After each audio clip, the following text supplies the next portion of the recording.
ओम वैदिकी अमृत ध्यान साधना प्रभात सत्संग में आप सभी साधक साधिकाओं का, उपासक उपासिकाओं का हार्दिक स्वागत है। आइए आज की ब्रह्म वेला में, ब्रह्म मुहूर्त में पुनः हम उस महान प्रभु भगवान सच्चिदानंद के अनंत गुणों में अपने मन को, अपनी आत्मा को लगाकर अपने अंतःकरण को संस्कारित करें। भगवान के भावों से, भगवान के ज्ञान से, भगवान की कृपाओं के एहसास से, प्रभु से मिल रही निरंतर स्नेह की उस अमृत धारा से, जिसका अहर्निश हम निरंतर पान कर रहे हैं और प्रभु हर पल हमें नवनूतन अमृत प्रदान कर रहे हैं। ये जीवन प्रभु की अनन्य कृपा है। ये जीवन प्रभु का अमृतमय स्नेह है। ये जीवन प्रभु का लाड दुलार और प्यार है। प्रभु दिखाई तो नहीं देते, परंतु दिखाई देने वाले संसार के हर संबंधी से अत्यधिक प्रेम प्रभु हमसे करते हैं। दिखाई देने वाले से बढ़कर हमारा ख्याल रखते हैं, हमारा ध्यान रखते हैं, हमें निरंतर जीवन की रक्षा की सामग्री प्रदान करते हैं। ये बाहर से भीतर आती श्वास, ये प्राण इस बात के सूचक हैं कि प्रभु एक पल भी हमें नहीं भूलते। जब तक हमारा कर्माशय है, जब तक हमारे कर्मों का फल है, जाति, आयु और भोग है, तब तक भगवान हमारा पूरा ध्यान रखते हैं। जब हमारे प्रयासों से, जब हमारे गलतियों से हमारे रहने के निवास का कोई पुर्जा खराब हो जाता है, तब भी बड़ी कृपा करके इस शरीर से निकाल करके अपने किए कर्मानुसार प्रभु हमें वहां पहुंचा देते हैं और नव जीवन की शुरुआत फिर कर देते हैं। फिर ऑक्सीजन देते हैं अपने लिए पेड़ पौधों के अंदर, औषधि को बनाते हैं, ऑक्सीजन बनाते हैं, पत्तियों को, फूलों को, फलों को, अन्नों को, तमाम प्रकार के जीवन के निर्वाह की सामग्री का निर्माण करते हैं। चाहे मनुष्य हो, चाहे पशु हो, चाहे पक्षी हो, चाहे कृमि हो, चाहे कीट हो, चाहे पतंग हो, चाहे देवता हो, चाहे दानव हो, चाहे सज्जन हो, चाहे दुर्जन हो, चाहे उनका पूजने वाला आस्थावान उन्हें मानने वाला हो, चाहे उनकी निंदा और उनका अस्वीकार करने वाला हो, चाहे नास्तिक हो, चाहे आस्तिक हो, परंतु प्रभु अपने प्रेम को किसी के ऊपर कम नहीं करते, सबको समान भाव से देते जाते हैं। परंतु जो उनका अनन्य भक्त होता है और जो उन्हें बार बार पुकारता है और जो उनकी ओर विशेष रूप से आगे बढ़ना चाहता है, उस पर अपना स्नेह बरसा देते हैं, उस पर अपनी कृपा करते हैं। बाकी दया तो सब जीवों पर भगवान की बनी रहती, पर जो उनकी ओर बढ़ना चाहता है, उन्हें जानना चाहता है, उन्हें पाना चाहता है, उनके साथ जीवन में हर पल जीना चाहता है, जो ऐसा भक्त है, जो ऐसा उपासक उपासिका है, जो ऐसे साधक साधिकाएं हैं, उन पर भगवान की विशेष कृपा होती। जब विशेष कृपा पाने के लिए साधक उत्सुक होता है, साधिका उत्सुका होती है, तब अवश्य प्रभु अपना स्नेह बरसा रहे होते हैं। बस पाने की देरी होती है, प्रयत्न की कमी होती है, पुरुषार्थ की जरूरत होती है, बस अपनी नजर घुमाने की आवश्यकता होती है। हर वस्तु में, हर वस्तु की ओट में वो निराकार, वो सर्वव्यापक, वो सर्वज्ञ, वो सर्वांतर्यामी, वो विद्यमान है। बस वो नजर चाहिए जिस नजर से उसको देखा जा सके। उसको केवल ज्ञान की आंख से देखा जा सकता है और चेतन को केवल अनुभव से जाना जा सकता है। या तो ज्ञान के विवेक के नेत्र से उसको जाना जाता है, या फिर उसे आत्मा के अनुभव के द्वारा जाना जाता है। तो अभी तो हमारे को उसका अनुभव नहीं होगा, क्योंकि अभी हमने अपना भी अनुभव नहीं किया। अभी हमें ज्ञान के द्वारा ही अपना निर्णय हुआ है कि हम हैं, और ज्ञान के द्वारा ही प्रभु का निर्णय हुआ है कि प्रभु हमारे पालक पिता हैं, वो शतक्रतु हैं, वो हमारी माता और हमारे पिता, वो सहस्त्रों अनंत क्रियाओं से हम बच्चों का पालन पोषण कर रहे हैं, और जो हमें सब कुछ देता है, उसकी भक्ति करना, उसकी उपासना करना, उसकी कृपाओं का गान करना हमारा कर्तव्य है। जितना हम उस दाता के, उस कृपालु के, उस स्नेही के, उस कवि के, उस सर्वदाता के अनुकूल होते हैं, उतना ही हम उसके स्नेह के भंडार को अपने जीवन में मुक्त पाने के लिए प्रवृत्त होते हैं, मुक्त में उसको पाने लगते हैं। कब? जितना हम भगवान के अनुकूल होते। भगवान की अनुकूलता क्या है? जैसा शास्त्रों में कहा है, जीवन को उस ढंग से जीना ही भगवान को अनुकूल करना है। माता पिता के अनुकूल आचरण करके माता पिता की धन संपदा को बच्चे सहज पा लेते हैं। माता पिता की प्रसन्नता को, उनके आशीर्वादों को, उनके स्नेह को बच्चे तत्काल पा लेते हैं। बस उनके अनुकूल बच्चों को कार्य करने होते हैं। जब भक्त भगवान के अनुकूल कार्य करता है तो भगवान के प्रेम को सीधा पा लेता है। जब हम प्रभु की भक्ति कर रहे होते हैं, जब हम किसी बच्चे को या किसी असहाय को सहायता दे रहे होते हैं, और उस सहायता में हम ये भाव रखते हैं कि प्रभु मैं आपके ही दूसरे बेटे की, दूसरे पुत्र की मदद कर रहा हूं, और मन में ये हो कि मैं भी भगवान का पुत्र, वो भी भगवान का पुत्र, हम दोनों भाई भाई हैं। जब इतने इतने विवेक के तल पर उतर कर कोई किसी की मदद कर रहा हो, तो उसके हृदय में आनंद का फव्वारा फूटता है। तो उस समय उसके मन में, उसके हृदय में, उसके रोम रोम में प्रभु का एहसास होता है। उस समय उन क्षणों में जो संस्कार उसके अंतकरण पर पड़ते हैं, वो संस्कार उसे मुक्ति की ओर ले जाने वाले होते हैं। उस समय के संस्कार उसे अभिमान, अहंकार, दर्प, दंभ से दूर करने वाले होते हैं। उस समय के संस्कार उसके भीतर शांति, आनंद, उत्साह, उल्लास, खुशी, निर्भयता, निर्भीकता पैदा करने वाले होते हैं।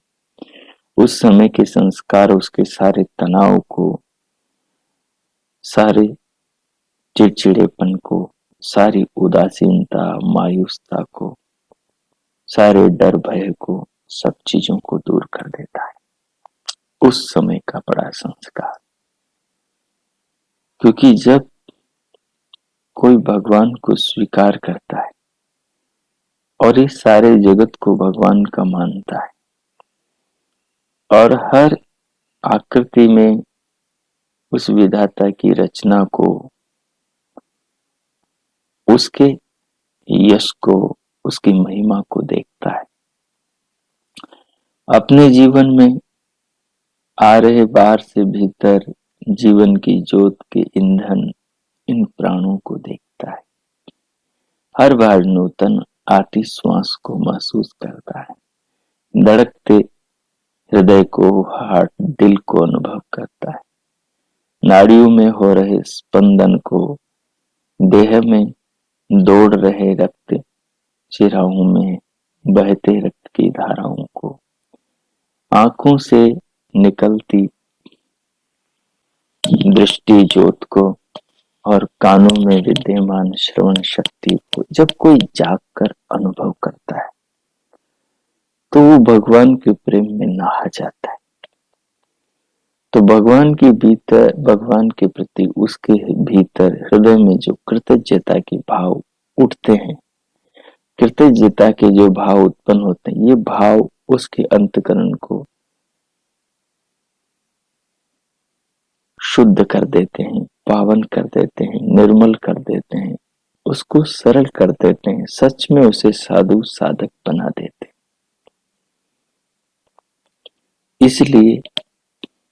इसलिए अपने हृदय को भगवान की कृपाओं के एहसासों को जानकर इतना निर्मल करना चाहिए कि स्वयं को अनुभव हो कि मैं इस समय परम शांत हूं, अत्यंत निर्मल हूं, अत्यंत निश्चल और सरल हूं।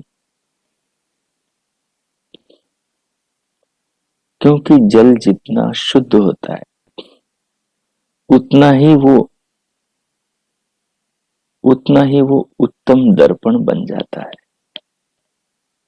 जल जितना शुद्ध होता है उतना ही वो उत्तम दर्पण बनता है। जल जितना अशुद्ध होता है, जितना ही तरंगों से भरा रहता है, उतना ही वो एक धूमिल दर्पण होता है जिसमें आप अपने अक्ष, अपने चेहरे को यथावत नहीं देख सकते, आकाश के स्थिर चंद्रमा को उस चंचल जल में नहीं देख सकते, नहीं जान सकते, नहीं अनुभव कर सकते। लेकिन जब जल शांत होता है, उसमें कोई तरंग नहीं होती, तो पूर्णिमा का चांद उस निश्चल जल में दमक उठता है, अपने पूरे व्यक्तित्व के साथ में प्रकट होता है। उस निश्चल, निर्मल, निस्तरंगित जल, प्रशांत हुए जल में अपना मुखमंडल हूबहू दिखाई देता है। बस ये ही भक्ति है जो साधक अपने हृदय को प्रभु की आराधना से, प्रभु की भावना और अपने सत्कर्मों से इतना निर्मल कर लेता है, इतना शुद्ध पावन कर लेता है, निस्तरंगित कर लेता है, ऐसा निर्मल करता है कि उसके हृदय में, उसके मानस में, उसके अंतकरण में कोई विकार नहीं होता, कोई बाह्य विषयों का, संसार का थोट विचार नहीं होता। तो उस समय निर्मल हृदय में, निस्तरंग हृदय में, निस्तरंग मानस जल में उसकी भावनाओं के प्रतिबिंब हूबहू उतरते हैं। उसकी भावनाओं के, उसके हृदय का प्रतिबिंब उतरता है और वो प्रतिबिंब हूबहू साधक को अनुभव होता है कि उस समय उसका हृदय, उसका मानस, उसकी भावना कैसी है, उस समय उसका जीवन कैसा है, उन क्षणों में वो क्या महसूस कर रहा है, उसको वो उत्कृष्ट स्तर पर अनुभव करता है। और इस निर्मलता की ऊंचाई में वो इतना आनंदित होता है जो अवर्णनीय होता है। इस समय के संस्कार उसे निहाल कर देते हैं। इस संस्कार, ये थोड़े थोड़े समय के बड़े संस्कार, ये 2-4 सेकंड, 1-2 मिनट के बड़े संस्कार धीरे धीरे भीतर इकट्ठे होते होते होते होते एक दिन उस साधक को भगवान का परम अनुरागी बना देता है और उससे वो कल्याण के, आनंद के पथ पर चल पड़ता है। वो सच्चे अर्थों में आत्मयजन करने लगता है। तो इस प्रकार वो अनुभव से और ज्ञान से अपने अंतःकरण को शुद्ध होता अनुभव करता है। अभी आत्मा को भले ही ना जाना हो, अभी प्रभु का आत्मा से साक्षात्कार भले ही ना हुआ हो, लेकिन वृत्ति के इस संस्कार को, जिस समय चित्त में एक ही भाव हो, केवल प्रभु विराजमान हो और बाकी कुछ ना हो, इस समय के संस्कार भी साधक को निहाल कर देते हैं। उसके भीतर अमर लोक की ओर ले जाने वाले सेतु का बंधन करने लगते हैं। जैसे भगवान रामचंद्र जी ने अपनी भार्या की ओर जाने के लिए सागर में सेतु बनाया था। एक एक पत्थर से सेतु बना था। बस साधक भी प्रभु की ओर जाने के लिए ये भावनाओं का एक एक मानो प्रेम भरा पत्थर रखता है, शिला रखता है, सेतु बनाता है, जिस पर इसका हृदय, इसकी आत्मा आगे जा सके। हम यही काम कर रहे हैं कि भगवान की ओर ले जाने वाले अमरपुर के सेतु को बना रहे हैं। इसमें एक एक हमारी जो भावना है वो सेतु के निर्माण में मानो उस पत्थर की तरह है और हर पत्थर पर भगवान का भाव, हर पत्थर में भगवान का भाव, हर भावना में भगवान का एहसास भरा है। इसी से हमारा हृदय निर्मल होता है और ये निर्मलता ही हमें उच्च देव योनि की ओर, श्रेष्ठ मनुष्य योनि की ओर, दिव्य जीवन की ओर लेकर जाती। सो आइए इसे अनुभव करें, इसे महसूस करें। इसे मनुष्य होकर ही अनुभव किया जा सकता है। इसे मानव योनि को खोकर फिर कभी अनुभव नहीं किया जा सकता। इसे मनुष्य होकर अनुभव किया जा सकता है। इसे मनुष्य होकर पाया जा सकता है। इसे मानव देव पाकर इसका आनंद लिया जा सकता है, जिसका हम अभी अनुभव कर रहे हैं। यह अनुभव दिनों दिन बढ़ता जाता है, दिनों दिन बढ़ता जाता है। कब बढ़ता है? जब भक्त में भगवान के प्रति आस्था बढ़ती जाती, श्रद्धा बढ़ती जाती, प्रेम बढ़ता जाता है, समर्पण बढ़ता जाता है, कृतज्ञता बढ़ती जाती है। भगवान की कृपाओं को जब वो प्रतिपल देखने लगता है तो ये कृतज्ञता, ये आस्था, ये श्रद्धा, ये स्नेह, समर्पण साधक साधिका उपासक उपासिका में बढ़ता चला जाता है। यही मुक्ति को निकट लाता है, यही परमानंद के करीब ले जाता है, यही आत्मा को परमात्मा से जोड़ने का साधन बनता है। और यही योग क्रिया योग है जो एक दिन आत्मा का परमात्मा से परम योग कराता है। आओ इसमें डूबो, इसे अनुभव करो, शरीर को अनुभव करो, श्वास को अनुभव करो, धड़कन को अनुभव करो, नाड़ियों के स्पंदन को अनुभव करो, 72,000 नस नाड़ियों में दौड़ते हुए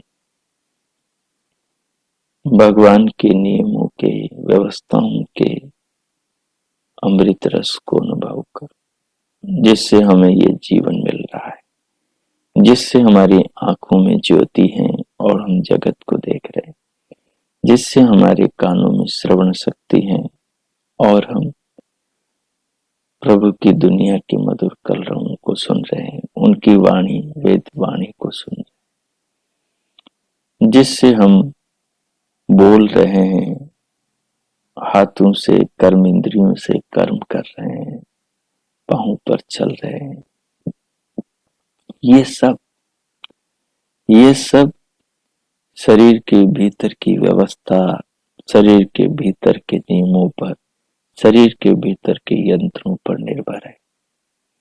और सारे यंत्र, ये सारा शरीर बाहर से आते प्रभु प्रेम में श्वास पर निर्भर है,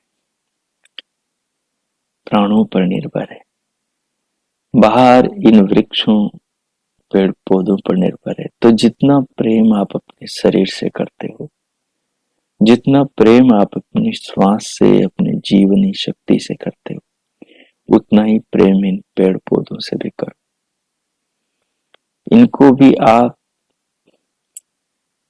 फूलों की तरह सुमन अच्छे मन से देखो, इनको भी आप प्रेम भरी, आस्था भरी, श्रद्धा भरी दृष्टि से देखो।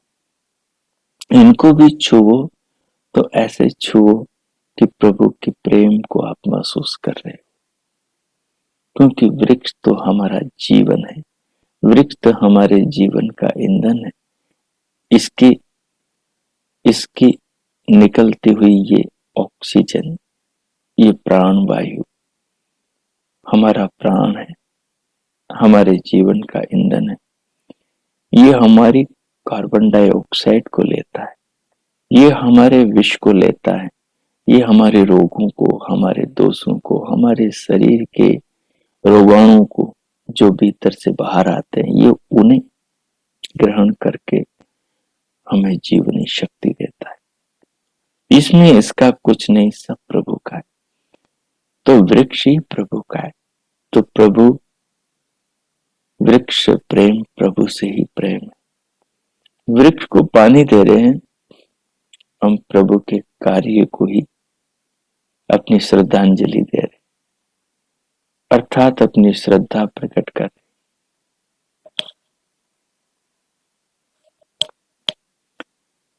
अपना प्रेम प्रकट कर, अपनी सद्भावना व्यक्त कर। वृक्ष के प्रति जो प्रेम है, ये प्रेम भी हमें परमात्मा से जोड़ने वाला है। ये प्रेम भी हमारे हृदय को भगवान की भावना से भरने वाला है, क्योंकि वृक्ष भी उसी प्रभु की रचना, जिस प्रभु की रचना हमारा शरीर है। वृक्ष को भी जीवन वही दे रहा है, और वृक्ष को जीवन हमारे जीवन के लिए मिल रहा है। वृक्ष नहीं तो हम नहीं। जितना महत्वपूर्ण हमारा शरीर, हमारा जीवन है, उतना ही महत्वपूर्ण वृक्षों का जीवन। तो इतने इतना प्रेम हो, इतना प्यार हो वृक्ष के प्रति, इन लताओं के प्रति, पेड़ पौधों के प्रति, खिलते फूलों के प्रति, नन्हे मुन्ने मुस्कुराते पल्लवों से, फूलों से शोभायमान आकर्षित करते इन पौधों के प्रति, गमलों के प्रति हमारे मन में स्नेह। जब इस रीति से हम जीवन को जगत में इन सब चीजों में देखेंगे तो इन सब चीजों से हमारा प्रेम होगा।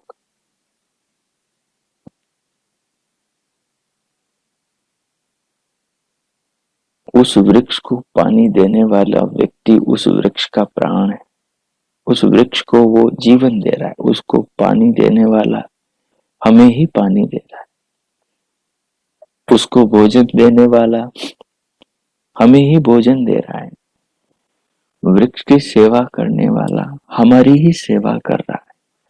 वो जो वृक्ष की सेवा माली कर रहा है वो दरअसल माली उस वृक्ष का भी है और हमारा भी, वो हमारी भी सेवा कर रहा है। जितना प्रेम हम अपने जीवन से करते हैं उससे कम प्रेम उन पेड़ पौधों की सेवा करने वाले, उनमें पानी डालने वाले, उनको उत्पन्न करने वाले, उस बीज को बोने वाले से नहीं होना चाहिए। इसी प्रकार संसार में प्रभु का प्रेम सर्वत्र फैला है। उनकी रचनाएं जो हैं वो सब हमें जीवन दे रही, चाहे वो पेड़ पौधे हो, चाहे वो कल कल चल चल करती सरिताएं हो। जल ही जीवन है, जल नहीं होगा तो पौधा पेड़ कहां से होगा, कहां से उस पर कोमल कोमल पल्लव, कहां से उस पर सुगंधित कलियां और फूल खिलेंगे, कहां से उस पर मीठे फल और छाया होगी, कहां से उस पर ऑक्सीजन होगी जो हमारे जीवन का ईंधन बनेगी। अगर पानी नहीं होगा तो कुछ भी तो नहीं होगा। तो ये जो जल है ये भगवान का प्रेम है, ये वृक्ष के प्राण है और ये हमारे जीवन का आधार। जल नहीं तो जीवन नहीं। कितना ही भोजन, कितना ही पैसा, सब कुछ हो, लेकिन पानी नहीं तो कुछ भी। 2-4 दिन में आदमी खत्म, प्राण पखेरु उड़ जाए। इसलिए जल से भी उतना प्रेम हो। गिलास में पानी आए तो ये भाव आए, पानी को पीते हुए भगवान के प्रति हृदय में श्रद्धा उत्पन्न हो, प्रेम उत्पन्न हो। ये भगवान की पूजा है, यही भगवान की भक्ति है कि भगवान के पदार्थों का ग्रहण करते हुए भगवान के प्रति हृदय में समर्पण और श्रद्धा उत्पन्न हो। केवल पानी देने से ही हमारे जीवन का मूल ऑक्सीजन का भंडार ये वृक्ष जीवित नहीं रहता। वृक्ष को वायु भी चाहिए, हवा चाहिए। हवा के बिना वृक्ष जी नहीं सकता। वो हमारे जहर को लेता है और हमें अमृत बांटता है। तो हवा, ये ऑक्सीजन, बाहर जो हवा बह रही है, ये जो वायु, जो अनेक प्रकार की जो ब्रह्मांड में है, ये सब वायु हमारा प्राण है, वृक्षों का प्राण है। जब हम पंखा चलाते हैं, जब हम कूलर चलाते हैं, तो ये जो पुरवाई चलती है, ठंडी ठंडी लहर बहती है, जब इसका एहसास हो तो हमें भगवान की याद आए। इन यादों के, इन पलों के बनने वाले हृदय में जो संस्कार हैं ये उस सेतु का निर्माण करते हैं जो इस आत्मा को उस परमानंद तक पहुंचाने का काम करेगा। यही अध्यात्म की मोक्ष की पगडंडी बनाते हैं। ये भाव, ये संस्कार, ये क्षण, ये पल जो हम इन पदार्थों को लेते हुए अपने भीतर डालते हैं, बनाते हैं। पृथ्वी माता, ये धारणी, ये वसुंधरा, ये जगदम्बा, ये जगत माता जो हम सब बच्चों की एक है, जो सबको धारण कर रही है। इसी की कोख से हम सब जन्मे, इसी की मिट्टी को खाके हम सब बड़े हैं। इसी के आंचल से हमें मीठा जल मिलता है, इसी के आंचल से हमें सुंदर पेड़ों की छांव मिलती है, इसी के आंचल से हमें मीठे फलों में रस मिलता है। वृक्ष का बीज कहाँ से लाएगा बेचारा, यदि ये माता का स्नेह उसे न प्राप्त हो।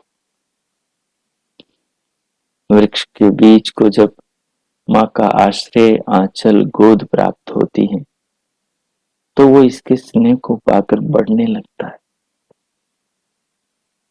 नन्हे नन्हे पत्तों से लहराने लगता है, शोभित होने लगता है और धीरे धीरे फलता फूलता बड़ा होता है और इसी से लेकर हमें लौटाता जाता है।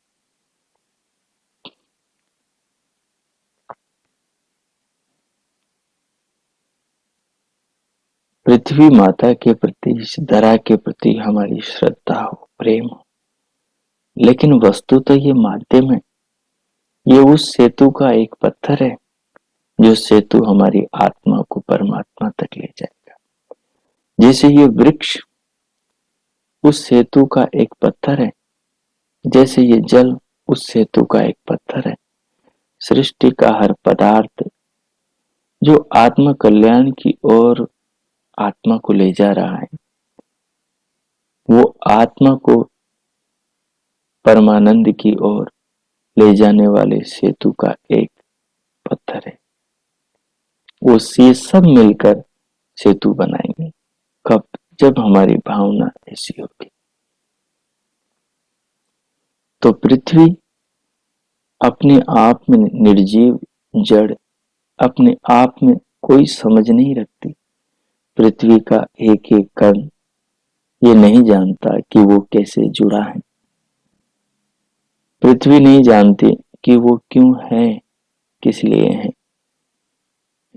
जो पृथ्वी का आधार है, जो इसका सर्वाधार है, जो इसके कण कण को धारण कर रहा है, जो इसके भीतर के सारे रत्नों को, सोना, चांदी, पारा, तांबा, पीतल, जल को, ईंधन को, सब चीजों को धारण कर रहा है, पहाड़, पर्वत, सागर, नदियों को, वो भगवान ही वस्तुतः पृथ्वी। वही इस बहाने से हमारे सेतु का पत्थर बन रहा है।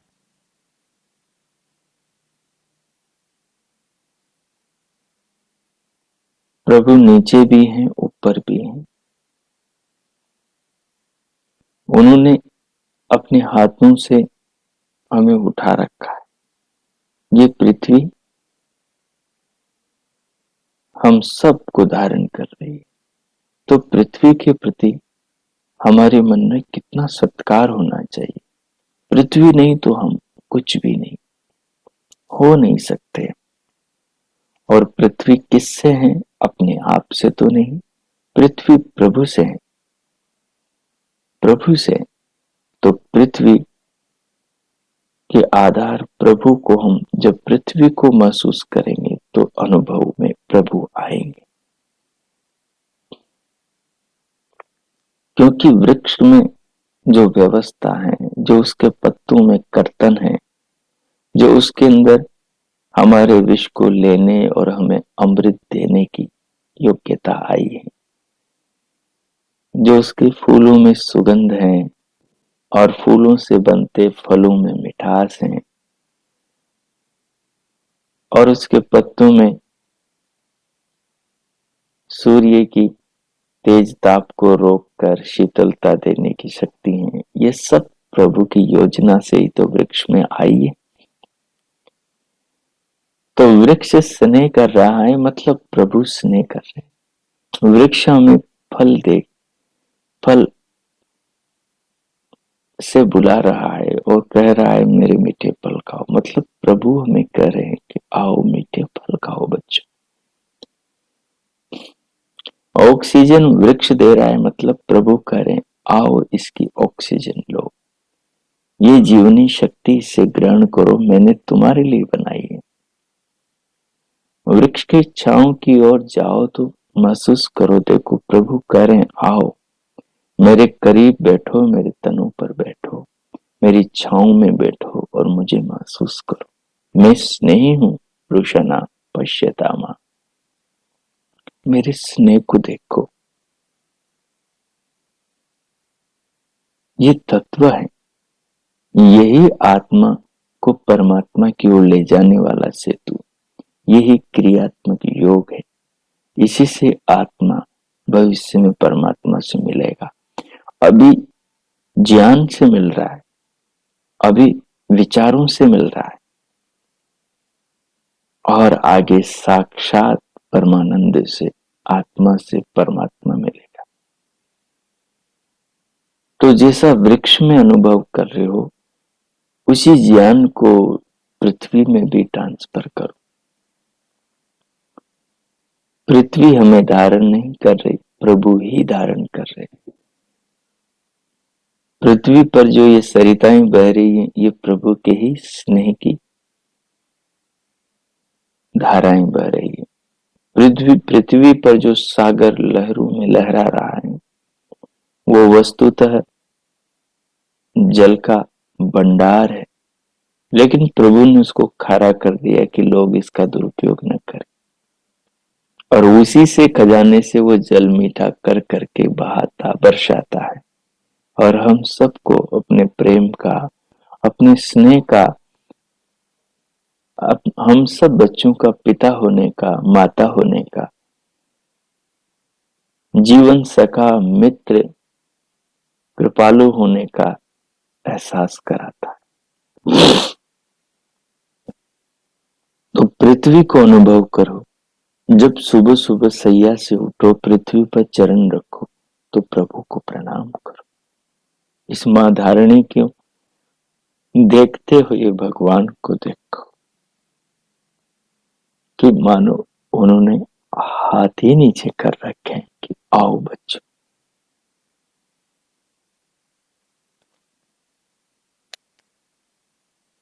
ये भाव कितने भावन है, ये हमारे हृदय में कितनी निर्मलता उत्पन्न करते हैं ना। ये क्षण हृदय को अमृत देने वाले। जब ये भाव हमारे भीतर आए, सबसे पहले जब हम अपने चरण प्रभु के चरण है, अपना कुछ नहीं, हमारे शरीर की एक एक कोशिका प्रभु की रचना है, वो प्रभु का प्रेम है, उसे हम महसूस करें। हम अपने चरण क्या रख रहे हैं, हम तो प्रभु के ही चरण, प्रभु के हाथों में, पृथ्वी माता की कोख पर, उसके आंचल में, उसके आश्रय में जा रहे हैं। तो पृथ्वी माने प्रभु, हमारा शरीर माने प्रभु, हमारा शरीर प्रभु का प्रेम है। हम तो प्रभु के प्रेम के आश्रित इस शरीर में बैठे हैं। हमारे हाथ प्रभु के हाथ हैं, हमारी आंखें प्रभु की आंखें हैं। जिसने बनाई है उसी की होती है, हमने नहीं बनाई, ये तो प्रभु ने बनाई है। तो इस प्रकार प्रभु मय पृथ्वी को देखेंगे हम। प्रभु पृथ्वी से माध्यम से हमसे प्यार कर रहे हैं। जल से कर रहे हैं, पृथ्वी से चांदी निकलती है, सोना निकलता है। देखो सोने के आभूषण में भगवान का ये मनुष्य कितना सुंदर लगता है। देखो वृक्षों के जब फूलों से मनुष्य माला पहनता है और महिलाएं जब गजरा बालों में लगाती हैं तो कितनी उनकी शोभा बढ़ जाती है। इस सुंदरता में हम भगवान के यश को देखें, उनकी महिमा को देखें कि हम सुंदर क्या लग रहे हैं। ये तो प्रभु ने ही सुंदरता प्रकट करी, मानो वही हम सब में भास रहा है। हम सब मानो उसी की ही कृतियां हैं। कितना मनमोहक है ये सब, ये कितना आनंदित करने वाला है, कितना सुख है इस जीवन में। और ये सारा सुख भगवान हम सबको दे रहे हैं, इसे हमें अनुभव करना है, इस पृथ्वी में अनुभव करना है, पृथ्वी पे खिलते फूलों में अनुभव करना है, पृथ्वी पर बड़े बड़े ये जो पहाड़ पर्वत हैं, अराविला अरावली पर्वत श्रृंखला है, और ये जो हिमाचल में और जो ये जो उत्तराखंड में ये जो सूर्य की रवि रश्मियों से जो दमकते हैं पर्वत, सोने जैसे चमकते हैं, इनकी ओर देखेंगे तो हृदय गदगद हो जाएगा। ये सब कितना मनमोहक है और ये सब प्रभु का स्नेह है। एक भी कण धरती का, एक भी कण पहाड़ पर्वत का, संसार में ऐसा कुछ भी नहीं है जिसमें प्रभु का स्नेह ना हो, जो प्रभु की व्यवस्था नियमों से न बना हो। तो इसलिए पूरा जगत भगवान से, भगवान के पदार्थों से भरा हुआ है। उसे तो हम अनुभव करेंगे तो हमारा हृदय निर्मल होता चला जाएगा और सेतु बनता चला जाएगा। आत्मा परमानंद की ओर इसी सेतु से जाएगी। ये जो एक एक भावना का पत्थर है, ये जो एक एक भावना का सोपान है, ये जो एक एक भावना की सीढ़ी है, यही उस विधाता परमानंद की ओर हमारी आत्मा को ले जाने वाली है।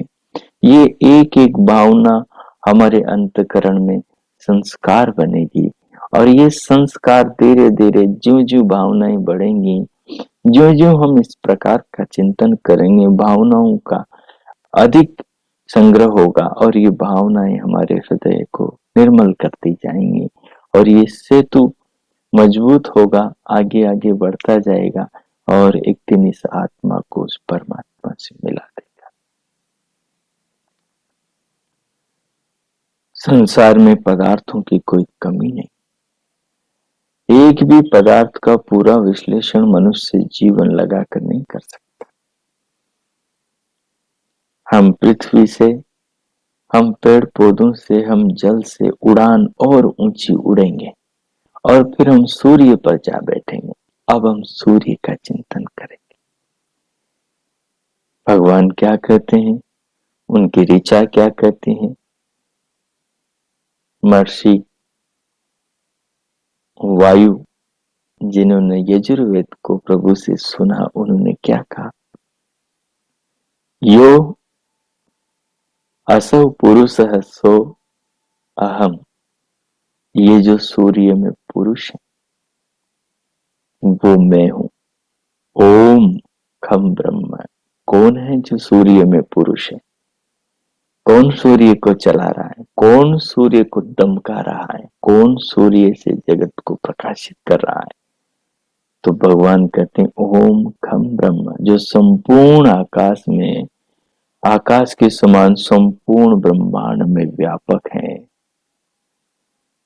वो जो खम आकाश के समान सर्वत्र व्यापक है, वो कौन है? ओम है। जो ओम है वही सूर्य में पुरुष है।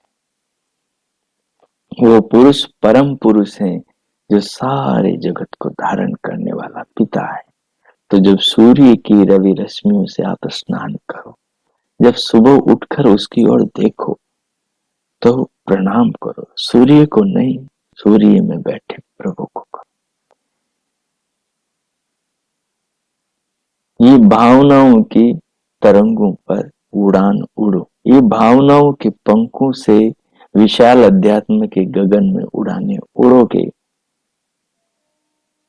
पंख पसारोगे और इन भावनाओं के पंखों से उड़ान उड़ोगे, उड़ान भरोगे, तो ये अंतकरण इन भावनाओं से निरंतर निर्मल होता चला जाएगा। और ये जो सुपथ हैं, ये जो सेतु हैं, ये निरंतर आत्मा को परमात्मा की ओर ले जाता चला जाएगा। अब मैं मौन होता हूँ, इस पूरे भाव को लेकर आप 5 मिनट इसमें डूब जाए। अब स्वयं चिंतन करें, अब स्वयं चिंतन करें। ओ कीजिए, तरबतर होकर भगवान में पूरी तरह ओतप्रोत होकर ओ कीजिए।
ओम।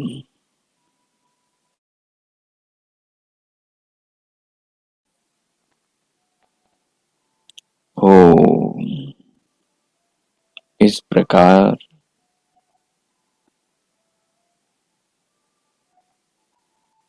जगत में, जीवन में, शरीर में, संसार में, शरीर के अवयवों में और संसार की वस्तुओं में, अपने प्राणों में, वृक्षों से मिलती ऑक्सीजन में, उनके फल फूलों में, संसार में मनुष्य को जीवन देने वाली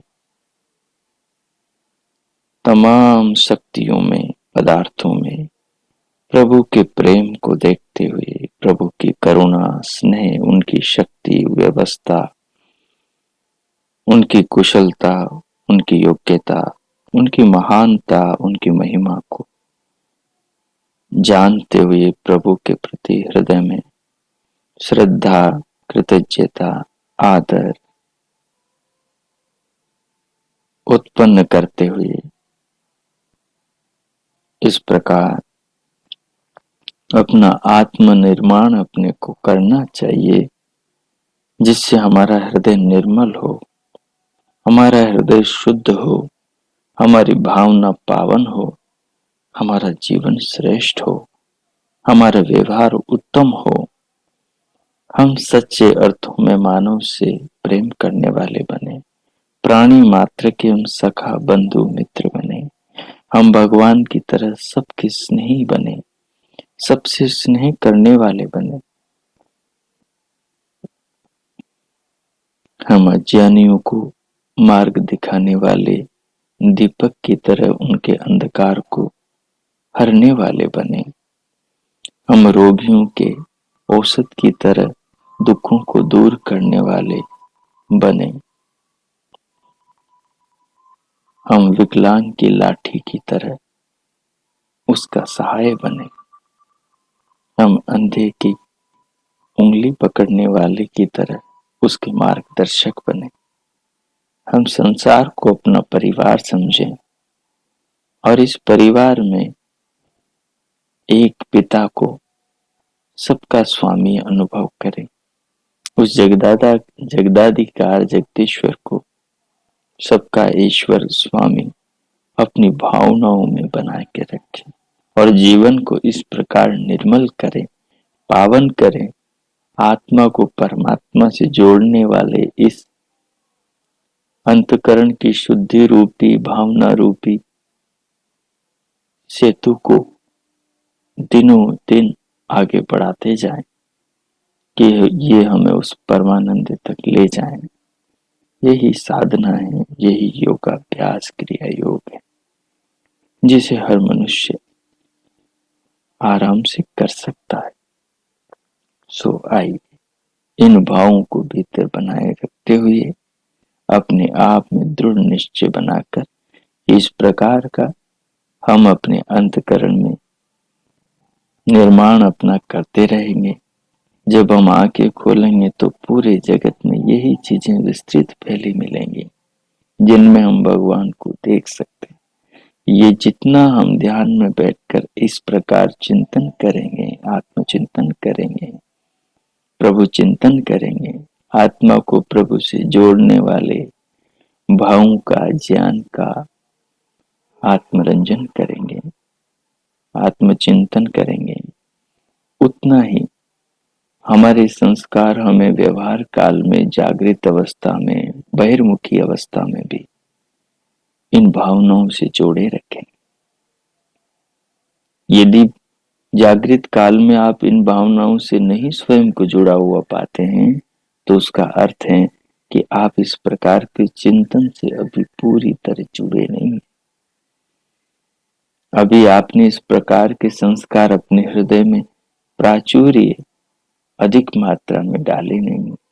सो संकल्प करेंगे, भावना रखेंगे कि व्यवहार काल में भी हम इन भावों को लेकर आएंगे, जीवन को ध्यान के अनुसार जिएंगे, आत्मनिर्माण करेंगे, सेतु को मजबूत करेंगे और आत्मा के निकट परमात्मा को लाएंगे, आत्मा को प्रभु के करीब ले जाएंगे। इन भावनाओं के द्वारा ज्ञान की दूरी को कम करेंगे। अब आइए शांति पाठ करेंगे। इन भावनाओं को भीतर रखते हुए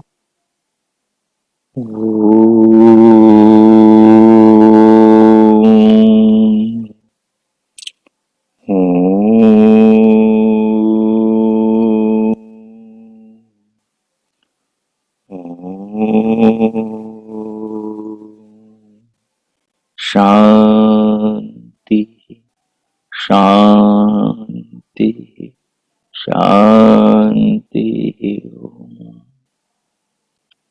आप सभी का आज का दिन शुभ हो, मंगलमय हो। प्रभु सबका मंगल करें। हम प्रभु के जगत में प्रभु की भावना को धारण करके जीवन को जिए, अपना मंगल करें, परिवार का मंगल करें, अपने स्वजनों का मंगल करें, अपने पड़ोसियों का और पूरे राष्ट्र के मंगल के, कल्याण के, उत्थान के, भले के बारे में विचार करें और अपने अंतःकरण को निर्मल करें। विश्व को अपने परिवार की भावना में लाने का संकल्प करें। इस प्रकार हम अपने जीवन को वैदिक बनाएं, वेद की ऋचाओं के पदानुगामी बने, उनके सुपथ पर चलें और स्वयं को श्रेष्ठ, आर्य, सबके लिए भला कल्याण चाहने वाला व्यक्ति बनाएं। आप सबके लिए ईश्वर से पुनः बहुत बहुत मंगल कामना। अब इन भावनाओं के साथ अपनी अंतः जागरूकता को भीतर से बाहर देह के ऊपर लाए, पूरे शरीर को अनुभव करें। फिर अपनी चेतना को, जागरूकता को अपनी उंगलियों पर लाएं, उंगलियों में हलचल करें, हथेलियों का परस्पर घर्षण करें और उष्ण हथेलियों से पूरे मुखमंडल का स्पर्श करें। ओ स्पर्श करते हुए 2-3 बार स्पर्श करते हुए उंगलियों के मध्य से पलकें खोलते हुए भीतर से बाहर आ जाए। ओ